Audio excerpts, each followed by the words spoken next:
So Ellie, before we get to your 3 a.m. conversations, let's find out a bit more about you. So when did you realise you had a talent for cricket?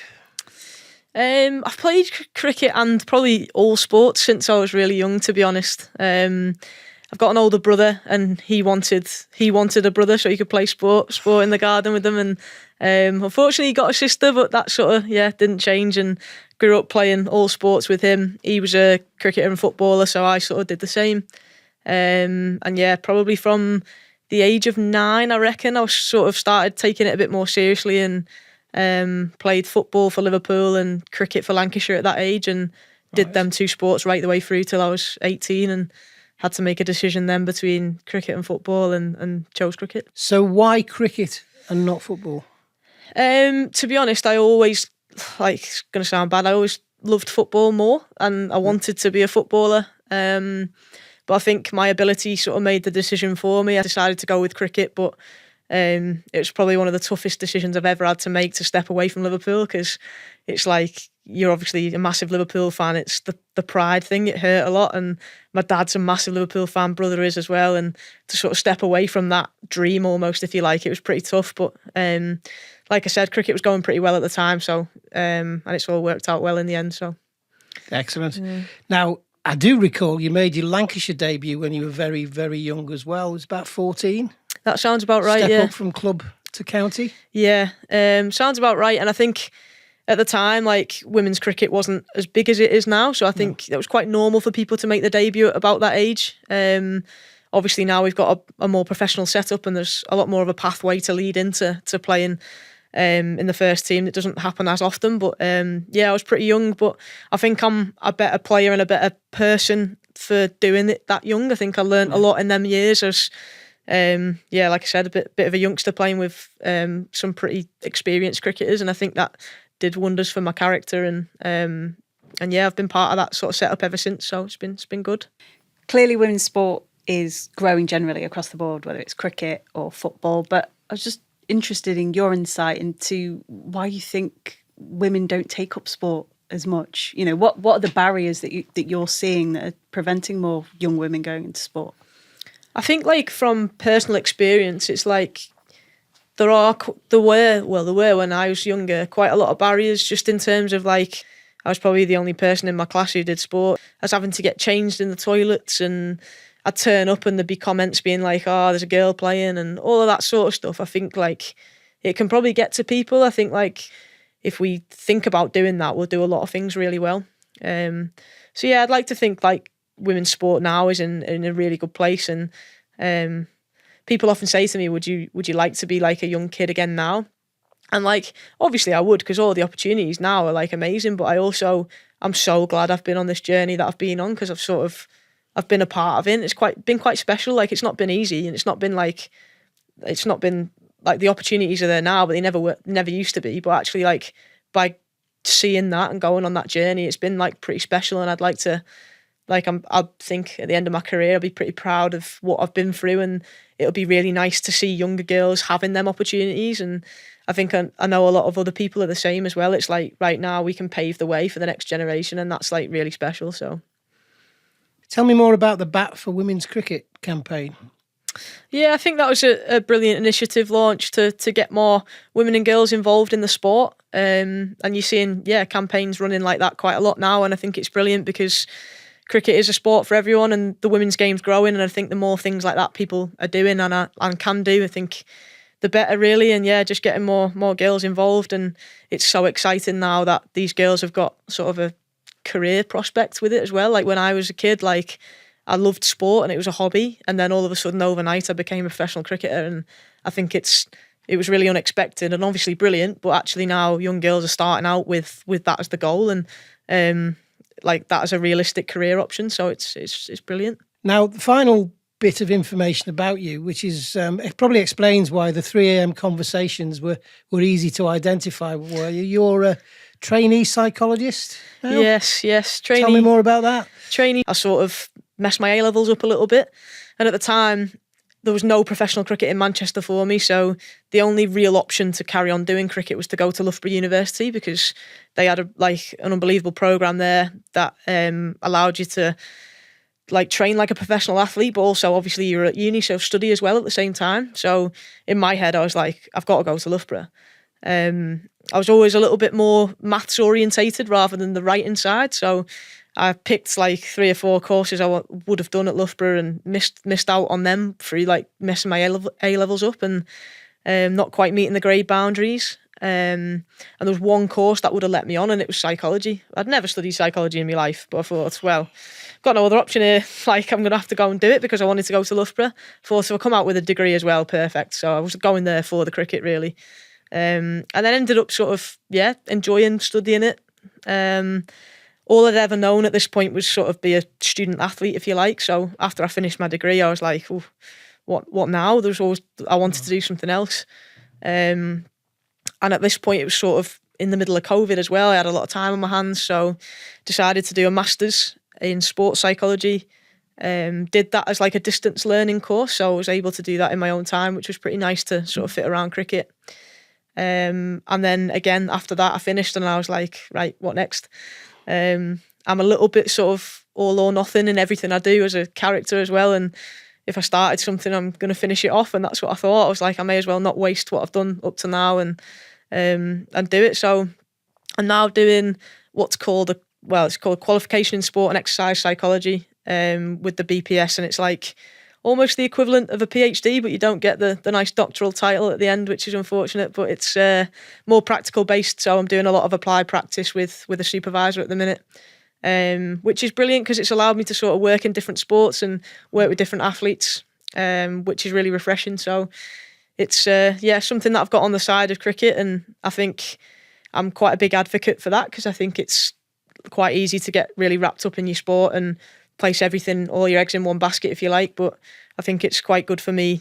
I'm not very good at switching off, but actually to go and do something else is sort of my way of switching off and getting away from the game. So I do think it helps me, and it's something I'm really enjoying doing. So it's going pretty well. Excellent. Well, talking of not being able to switch off, let's move on to the 3 a.m. conversations. And with that background, obviously, your ability to identify those conversations was excellent because we got several, if I may say so. But I'm going to try and group them together and see where they take us. So the first one, I think, really is about hard conversations, difficult conversations.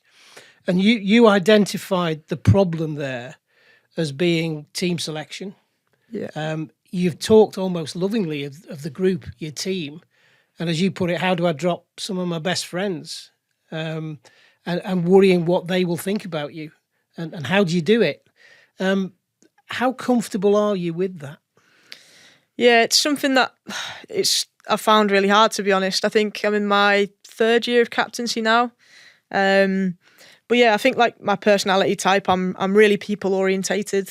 And I think that's a massive strength of mine. And I think trying to get to know the group as best I can and trying to see everyone as individuals, and I have to deal with people in different ways. And I think it's a strength of mine and something I've developed and got better at. But it's also can be a massive weakness when you're really people orientated, is actually you've got to make some decisions sometimes that are with the team winning games of cricket in mind, but it's difficult. And having a part in selection and knowing that you potentially contributing to dropping one of your mates, or having to have a difficult conversation with somebody about cricket or their attitude, or there's like numerous things really, but they're the things I find really tough, and I probably overthink at times. And like you said, I'm always worried about what other people are thinking of me.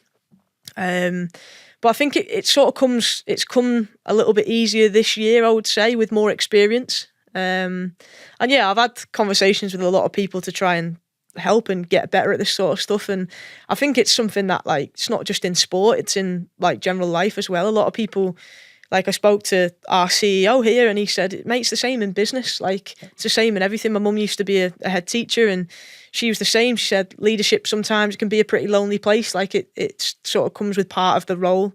But yeah, it's not just in sport. I think them sort of difficult conversations, it's everyday life. And I think that's where actually like what I'm doing at the minute in sports setting me up really well for later on in life. And the more and more I do it, the easier it gets. And I think like just finding my way of doing it as well. I think it's like just trying to be authentic. And I think the girls know I find that difficult as well, and I think knowing that from their end as well, like if I'm having to say something to them, then maybe they'll take a step back and be like, oh, actually Ellie's found that quite hard to have that conversation with me, which might help. But yeah, I think just the more I do it, the better I'm getting, but it's something I still find pretty difficult. You talk about finding your way of doing it. What is your way of doing it? How do you put it into context? I think like I'm a pretty positive person. And I think using that is really key, because often if you're speaking to somebody who's struggling or, even the selection thing, it's like you can still reinforce what they're really good at. And still even if someone's going through a tough time with cricket, it's a very, very horrible sport at times when you're out of form, or it's a pretty brutal game. And sometimes, like as a batter, for example, if you're struggling for runs, it feels like you're never going to score a run again. But actually, like you're only one innings away, one shot away sometimes from being back. And I think just helping other players ride that wave that you're on sometimes as well, and just reinforcing what they're good at, and that actually sometimes a bit of perspective as well. Like sometimes, again, when you're in the moment and you think, oh, like I'm really struggling for form or whatever, like it feels like that's all that matters. But actually, when you take a step back, like, yes, you're a cricketer and it's your job and there's a lot of pressure on you, but actually there's more important things in life. And like you're still a good person, a good friend, a good daughter, a good whatever. And like, yeah, taking a bit of a step back and having a bit of perspective can help sometimes. And I often, like, my supervisor actually for my sports psych qualification used this analogy once, and she was like, we're both on a mountain, but sometimes from where I am on my mountain, I can see a different path for you, and that's why I'm here, just to help you navigate your mountain. She said, I don't know all the answers, and that really sort of rung true with me a little bit. And I think that's something I think about a lot when I speak to other people, because again, I've not got all the answers. I'm studying sports psychology, but I still struggle with the mental side of the game. But like, actually, if I can help other players just by giving them a bit of perspective, or like I said before, telling them what they're good at, and trying to reinforce some of them things from a different angle, I think it can help players. Do you think you've got the respect of your teammates in that sense? It sounds like you've really nailed it, but do you feel that way? I'd like to think I have, yeah. I think that's something when I very first started. I think I was trying really hard to get everyone to like me. And I think the difference between being liked and respected is different. I think like I now know that not everyone is going to like me or like certain things like what I do, and I might not be everyone's cup of tea to socialise with, but I'm okay with that now. And I think at the start I was like desperate to make a really good impression on everyone as a leader, and I was desperate for everyone to really like me as a person. But actually I've realised the more I've done it, like my main job is to help us win games of cricket, and that's what I've got to put first. And I think actually we spoke a bit about tough conversations. Like if I'm honest and as honest as I can be, then that's where you get the respect of the group, rather than sometimes if you're trying too hard to be liked, you can sugarcoat messages, and you can almost be too positive in a way and not get what you want to get across. And actually that's where you lose people's respect. So as much as I find them conversations tough, I also know that by doing it properly, and sometimes it might not be what they want to hear, and I might find that difficult, but they'll thank me for it later down the line, and the group will thank me for it as well. So, yeah, you talk there about wanting to be liked when you went into the job. Did you expect to be made captain? Do you think you should be captain? It's something I have always wanted to do. That's a different question. Yeah, I think it happened quicker than I thought it would have done. Right. I'd like to think I'm a natural leader. I think I like pride myself on my attitude and my behaviours and the way I go about things. And I think people talk about different leadership styles. I'd probably say that's where my strength is. I think I was pretty young when I got the captaincy. I was 23, I think. So I think it happened quicker than I expected. But when I got told, I was absolutely buzzing, and I was like, right, I'm ready. And I felt confident in myself that I was ready. I remember Kate Cross, one of our senior players, saying to me, mate, no one's ever ready to be a captain, but I couldn't think of anyone better to lead this group forward. And for her to say that, I was like, oh, like that really made me feel like, for someone so senior who's played so many games for England to say that to me, that was almost gave me all the confidence I needed. Because that was something I was thinking about as well. I was like, when I got made captain, I was a little bit like, oh, like, you always doubt yourself a little bit, and you're like, oh, there's a lot of people in this group who've played a lot of cricket and they're picking me, and I was a bit like, oh. So for her to say that just, filled me with confidence, and I felt at that point I was like, I think I am ready. I knew I had loads to learn tactically, and that's something I've really embraced, and like almost been vulnerable with that, and said, look, I don't, like, I want you, I've said to the coaches, like, I want you to tell me everything. I want you to give me as much information as possible. I'm desperate to get better.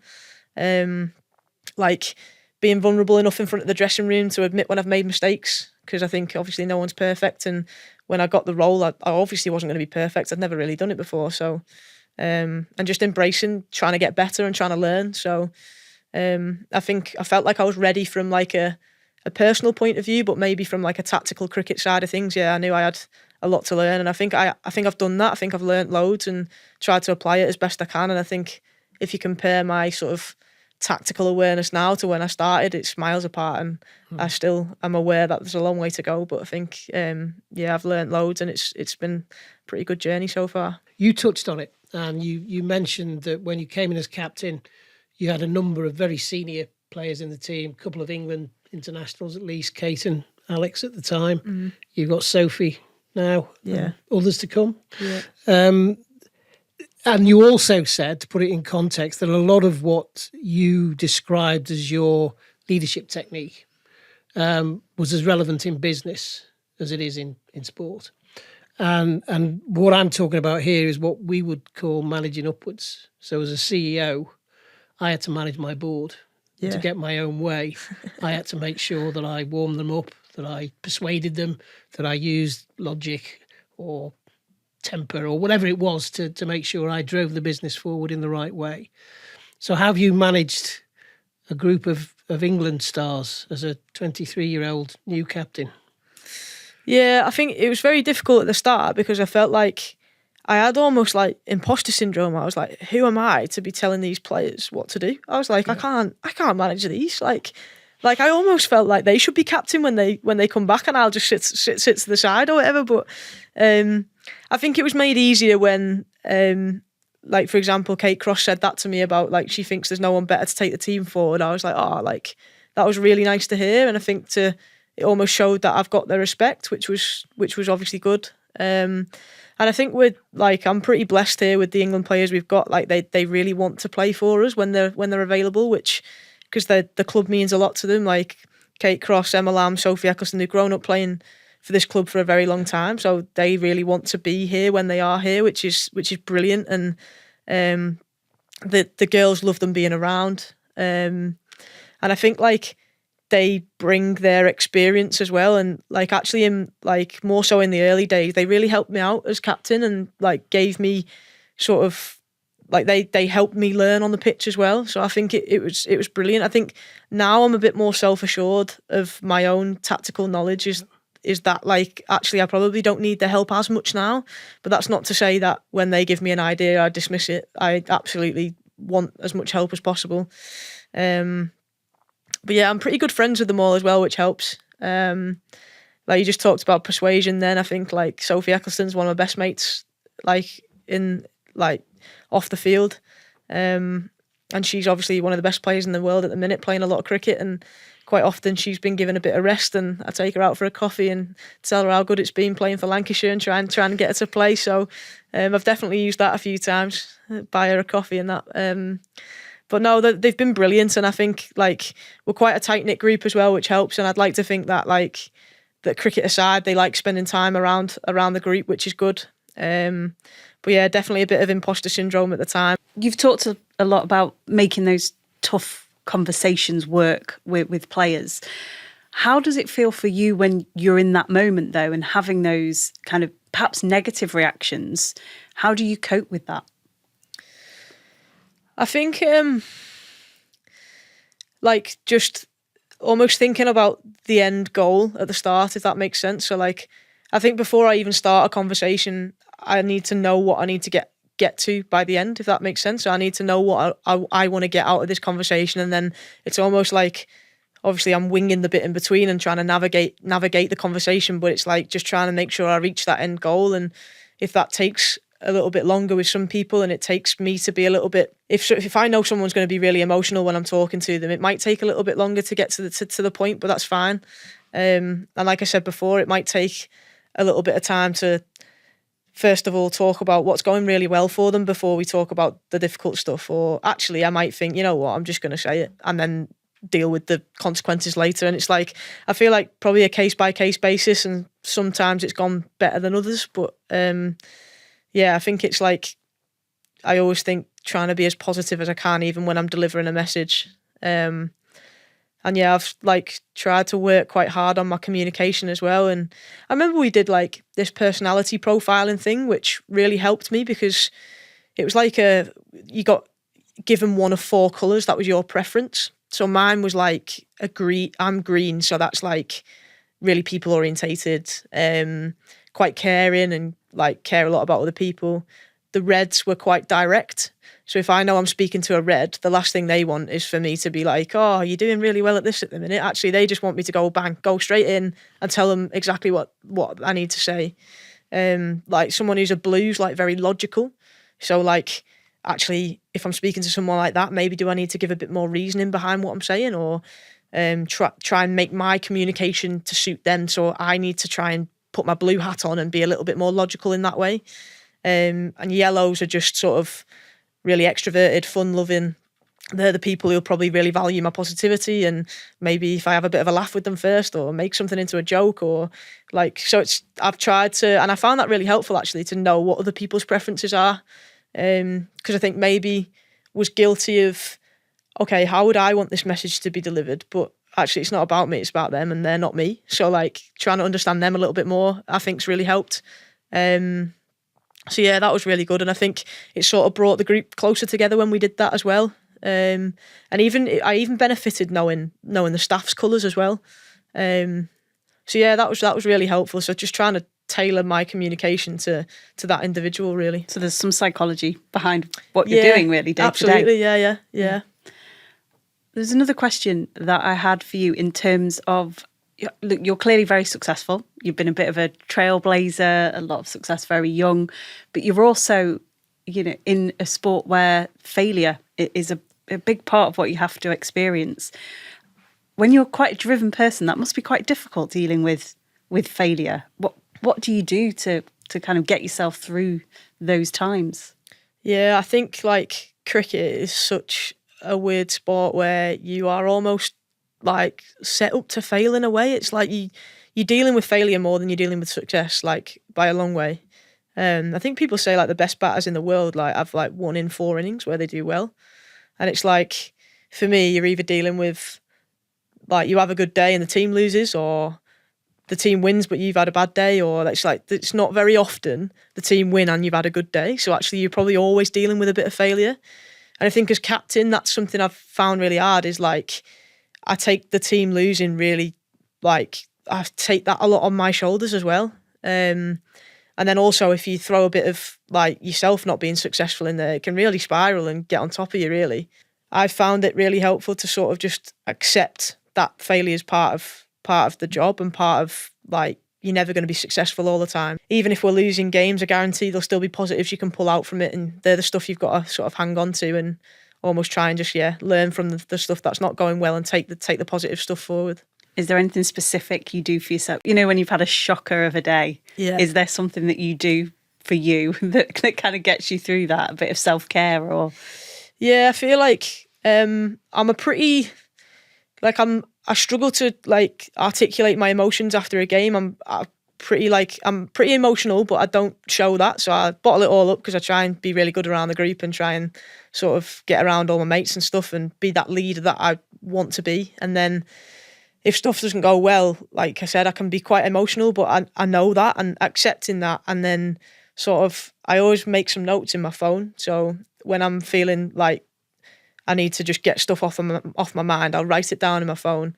And I always laugh with our head coach, because I feel like he wants to talk to me about the game after the game, but no words come out my mouth. I'm sat with him and I'm like, I'm trying to like debrief the game and no words are coming out my mouth. I'm like, I'm really sorry, Reedy, but can we chat tomorrow? But actually, when I've had a good night's sleep and I've written it all down, I can sort of, go back and almost like make my thoughts a bit more logical. I can then come in when I'm not emotional and I can talk about whatever I want. He can be as honest with me as he wants, and I can accept that I've made mistakes then and talk about them, rather than I think at the time when emotions quite high and it's still quite raw, I struggle to talk about it. So yeah, just accepting that and giving myself a bit of time to reflect, which you is quite that decompression. Yes, time. Emotional decompression. Yeah. Moving on to the third one, and you've touched on it a couple of times, and I'll use your words. Worrying about what other people think of me and my performances. Does that ring? Yeah. And what do they think of me as a leader? And you've touched on it a couple of times, imposter syndrome. Yeah. You've almost said you're over it. Are you really over it? I think I'm over the imposter syndrome bit. I think I'm a lot more self-assured that what I'm doing's good now. I think like at the start I had no confidence in my captaincy, and I was like, am I doing the right things? I was always questioning myself on the pitch and off the pitch. I was always thinking, should I be doing more? Should I be doing this? Can I be doing more? Should I be doing things differently? Whereas now I feel like, and that was really draining, by the way, draining. Whereas now I feel like I'm at a point where like I back myself more, and I think, you know what, I am doing the right things. And if someone's not happy, I'd like to think they'd come and speak to me about it. And I think the way I'm operating now, like it obviously comes with experience, but it's not as, the more I'm doing it, the more I'm getting used to it, and it's just sort of second nature in a way. I definitely have the thing about my own performances still. Like I've had a tough run with the bat at the minute, and it's pretty difficult to lead a group when you're struggling yourself. So for example, the last game we played, I got no runs again, and it's probably fourth time in a row now where I've got no runs. And then actually in the next 5 minutes, you've got to go out and captain the team on the field. And it's really hard to park the emotions of all you want to do is go in the dressing room and throw your kit everywhere. But actually you've got to be able to go out and like give the team confidence, give them belief that we're going to win the game. I've got to be the best version of myself when I walk out on that field as wicketkeeper and as captain. I know I'm at my best when I'm wicket keeping, when I'm relaxed. And actually, if you've just got out and you just threw all your kit everywhere in the dressing room, you're probably not relaxed. So that side of it I still find quite tough. But I just ask myself, right, what does the best version of me look like right now? And that's where I have got a lot better at that. But actually, by putting on this big front as captain and trying to almost hide my emotions, it can sometimes come out later. Sometimes I get home and I am just absolutely drained. I can't even hold the conversation. And I think that comes from, almost I'm putting on this mask sometimes as captain. And I think I don't know whether there's another way around it really. I feel like it shouldn't be a weakness to show emotion, don't get me wrong, but I feel like in that moment it's I've got to do what's best for the team. I've got to put the team first. I've got to be that best version of myself on that field. And sometimes that is having to deal with failure very, very quickly to then switch it round and go out and do my other job as captain. And I think almost viewing it as a way of, I can still make so much impact in this game and this team through my captaincy and my wicket keeping. It's not just all on my batting, which I'm guilty of because I think keeping comes a lot more natural to me. So I put a lot of pressure on my batting, which probably doesn't even help my performances. But when I fail at batting, it's then it's huge. It's quite a big blow. I'm wondering if when you have periods of failure where perhaps you've got a run of games and they're not going well, do you find yourself obsessing about that? Is that the kind of thing that wakes you up in the middle of the night, or can you move on from it quite quickly? Yeah, I definitely sort of obsess about it, but in a way that's it's almost in a way that's how can I fix it? How can I get better? Rather than, I wouldn't sit there and think too much about the failure, but I'd be thinking, what do I need to do now to perform in the next game? So whether that's having an extra hit, having a chat with one of the coaches on the bus, or it's I wouldn't say it's in an unhealthy way. I struggle to switch my brain off, but it's more of a like, what do I do now to get better? Is your thinking in those times, is it short term, as in I'm just thinking about how I can fix this problem, in the next few weeks, or are you thinking much longer term about your career in general and how it's going to evolve and where you're going to end up? Yeah, I think like it's a lot short term, but I think sometimes it's so easy to think like, oh, like there's another wicketkeeper batter who's doing really well here. Like I could be out of a job soon. Like it's actually like. And then, like, you might say that out loud and someone will be like, oh, I'll behave, that's ridiculous. But actually, it's quite easy to get, like, to spiral into that thinking. But like I said before, I think, like, I would just like to be able to say after my cricket career, I've done absolutely everything I can. And that's where, like, if I end up losing my job in 2 years' time because I've failed too much, but I've done absolutely everything I can up to that point, I think I'll be pretty content. You touched on it there, cricket being a mental game as much as a physical game. And the men's game, sadly, has been renowned over the years, hasn't it, for mental health issues and sadder occasions. Have you seen any of that in the women's game since it got professional? Yeah, definitely, I have. Mm-hmm. And I think there's often a link between the two as well. I think, like, the pressure of the job, cricket being like a sport with a lot of highs and lows, I think like it often can cross over. And I think that's where, like, I grew up playing cricket and football. Like the highs and lows of football were nowhere near as what I feel as a cricketer. And it's like sometimes you'd have an average day on the football pitch and you just come off and you just feel like you've had an average day. But I feel like sometimes with cricket, like the good days are brilliant, but the bad days can really make you feel terrible. Definitely a bit of a roller coaster of emotions, like playing in a season. And I was laughing about that actually when we sort of first got back into the cricket season, because you spend a winter often in the indoor centre, or I went away for a little bit of the winter, but like you spend 6 months of the year not in competitive cricket sometimes, and you just go in and you're training and like you can see progression and everything's good and you're working hard on your fitness and you're doing the same things every day and you've got structure Monday to Friday, and then all of a sudden, bang, you're in the season. You're playing 2 or 3 games a week. You're on the road all the time. You're living out of a bag. You're on a bus for more hours than you're playing cricket. You're riding this mental roller coaster of emotions all the time, and it's like you forget what it's like in the winter, and then as soon as you get thrown back in summer, you're like, oh God, it's back. The cricket season's back. So yeah, I do think like cricket's a weird sport in that sense where you're either really high or you're really low. So it's trying to find ways of trying to maintain a pretty steady level if possible. You've talked about having a technical coach. Obviously, you've got a coach of the team, an assistant coach of the team, and a number of times you talk to them about your batting, your keeping, whatever. Do you have a coach who helps you with the leadership side? Is there anyone you turn to in those moments where you're struggling a bit, maybe?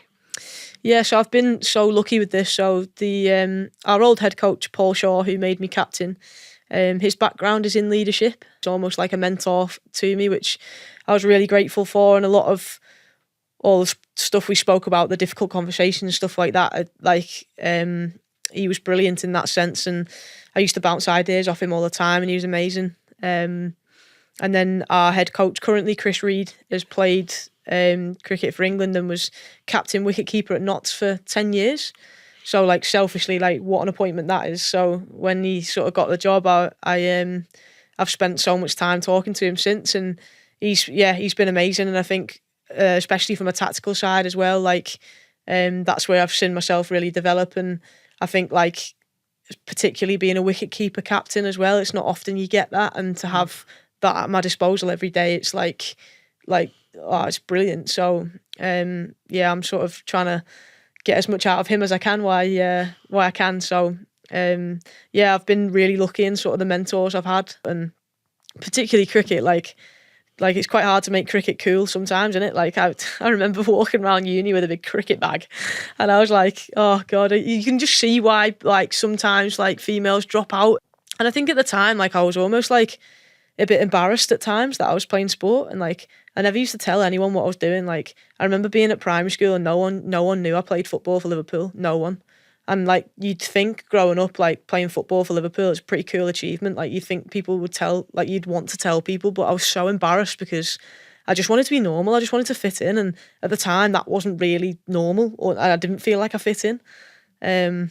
But I'd like to think now that is completely different. I don't know because I'm not a young kid anymore. But I think like the more women's sports growing at the top level, like you've seen it a lot with football, you've seen it a lot with cricket at the minute as well. Like, and I think each sport's having a knock-on effect on the other sports, which is amazing. And presumably having professional teams is a big part of that. Young girls being able to see professional sportswomen. Yeah, definitely. And I feel like that's like, we spoke about it before, but I see that as part of our job, is to try and make cricket cool and try and inspire the next generation. It's like, if we can do that, then I think like if we can do that by the way we play, so if we can entertain people, then that's something we speak about a lot. And if we can do that by sort of trying to be a good role model and set examples through like behaviour and being a good professional athlete and stuff, I think we won't be going far wrong from being a good team. Ellie, we'll call a halt there, if I may. Thank you very much for your time. Thank you for being so open. Enjoy your cricket, because I think by the time you retire, you're going to have a fantastic career in business with leadership skills that you're demonstrating.